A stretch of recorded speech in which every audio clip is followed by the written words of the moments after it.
And in today's video, we're going to talk about how to make money by selling strangles.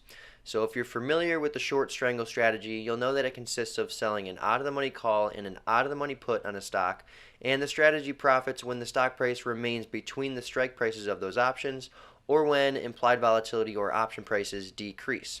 So in today's video, we're actually going to look at two different short strangle management approaches, and we're going to see which one performs better. Alright, so selling strangles, taking profits versus taking losses. So when it comes to selling options, many new traders focus on the profit-taking side of the equation and don't really think about the loss potential. Now this is natural because when you sell options, you're going to have a lot of frequent winners that are small, but eventually you're going to have a losing trade, and those losing trades can potentially be very large. Now this begs the question. When selling options, is it more important to take profits early or to focus on keeping losses manageable? So when you sell options, you're going to have a lot of frequent winners that are small, but your losses can be devastating, although infrequent. So to answer this question, we ran a 10-year strangle selling study with two completely separate trade management approaches for the short strangles. Now the first trade management approach was to only exit trades if a predetermined profit target was reached. Otherwise, the trade was held to expiration. The second management approach was to only exit trades if a predetermined loss limit is reached. So in the first approach, we're only concerned with taking profits, and in the second approach, we're only concerned with taking losses. So let's go ahead and look at the details of how we set up this study. Alright, so here is the study methodology we used to perform our profits versus losses test. So the underlying we used is the S&P 500 ETF, which has the ticker symbol SPY. For our trade entry dates, we used the first trading day of each month, starting in January of 2007 and ending in early 2017. Now the expiration cycles we used were the standard expiration cycles in the following month, which means the expiration cycles had 43 to 52 days to expiration.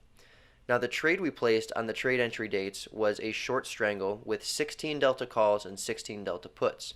So that means we're selling a call with a delta near 0.16 or 16, and we're selling a put with a delta near 0.16 or 16. This creates what is called a one standard deviation strangle, or a strangle with an approximate 68% probability of expiring worthless. So with these trades, we followed two separate management approaches and compared the two. So the first management approach was to close profitable strangles for 50% of the maximum profit potential.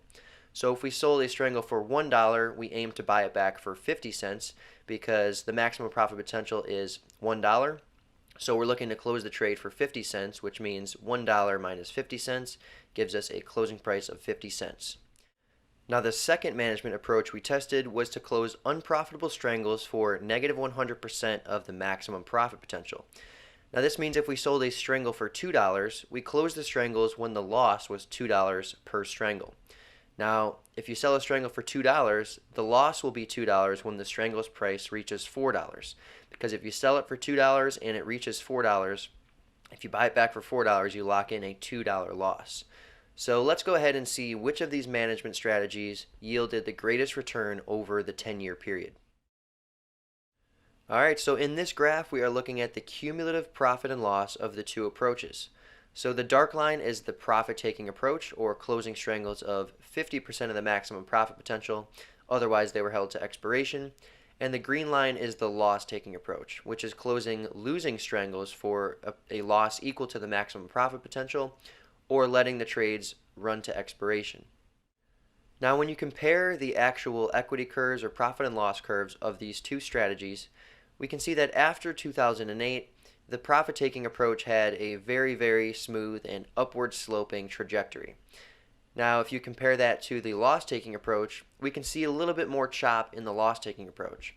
However, the loss-taking approach yielded a net profit of around $6,100 over time, and the profit-taking approach only yielded around $3,500 of profit over that same time period.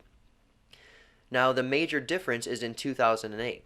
As we can see, the profit-taking only approach in 2008 lost substantial value. So before that market crash, the strategy was up around $1,500 cumulatively, and after the market crash, the strategy was down almost $3,000.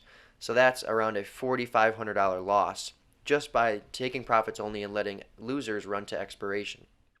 Now, when you look at the loss-taking approach, we can see that the strategy did have a slight hiccup in 2008, but the losses were very, very manageable, and the strategy as a whole only lost about $750 compared to the $4,500 loss of the profit-only strategy. So, as we can see here, just avoiding that one massive drawdown significantly added to the bottom line over time.